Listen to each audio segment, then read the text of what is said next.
I watch episode 49 of Pokemon every year because I watch every episode of Pokemon every year. In episode 49, a Chansey operation, a hospital is run by children and criminals. During a rare moment of independence, Pikachu inflicts itself with injury. Ash attempts to resolve the crisis, but his methods are ineffective. With no Pokemon centers nearby nor bicycles to steal, Ash and friends go to the Human Center. Displayed at the entrance, the hospital has a closed sign, which is rare for an emergency medical facility to have. Dr. Proctor introduces himself with dismissiveness until setting his sights on Misty, who he is suspiciously eager to examine. Medicine isn't the only thing that he's certified in. Misty defends her bodily autonomy and directs the OVOMD to the actual ailing patient, who the cinnamon-skinned civil servant has no interest in seducing. The children beg the bad doctor, who begrudgingly fulfills his oath because he's not like us. He saves Pikachu and blames Ash for his own indifference. After he exits, Misty compares the doc to Brock because she's racially prejudiced. Now only eager to continue ignoring the invaluability of his occupation, the light-skinned Lothario approaches another urgent health crisis unfazed, prioritizing his own promiscuity in the professional setting. In the anime adaptation of the Pokemon world, state-run services are severely understaffed. The only organizations with proper funding are the illegal enterprises, which are also poorly managed. It is a society where all adults are overworked and or apathetic, with the adolescent outsiders being the only source of empathy, and exploited for free labor. Garbed in gender-specific, antiquated wardrobe, the 10-year-olds struggle to soothe a single patient. Even in X-rays, Cubone's face is hidden. Aiding their aid is Chansey,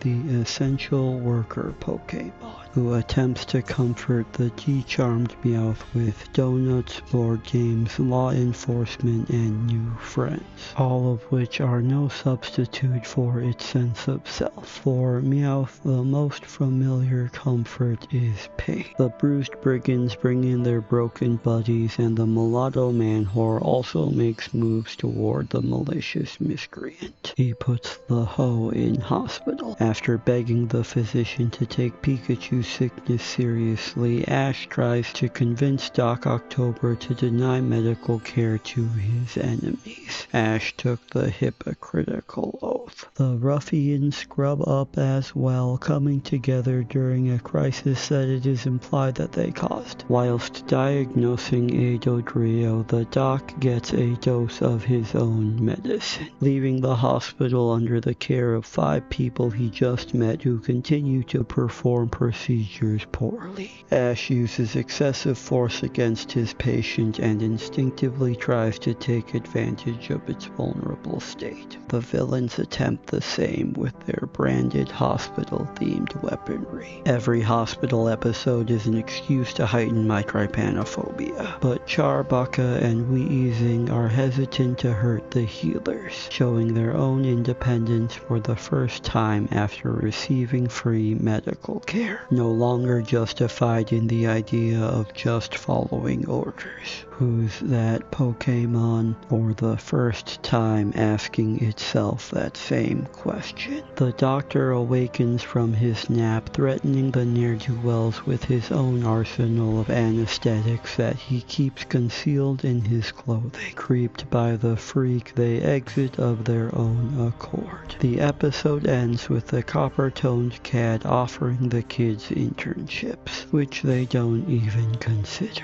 After a single shift in the pit, they too are disillusioned by the healthcare system. Ash and friends leave having learned nothing, their only accomplishment being a bit closer to their next destination and a bit further away from S-word predators. Sometimes the only milestones that you reach are actual milestones. To be continued.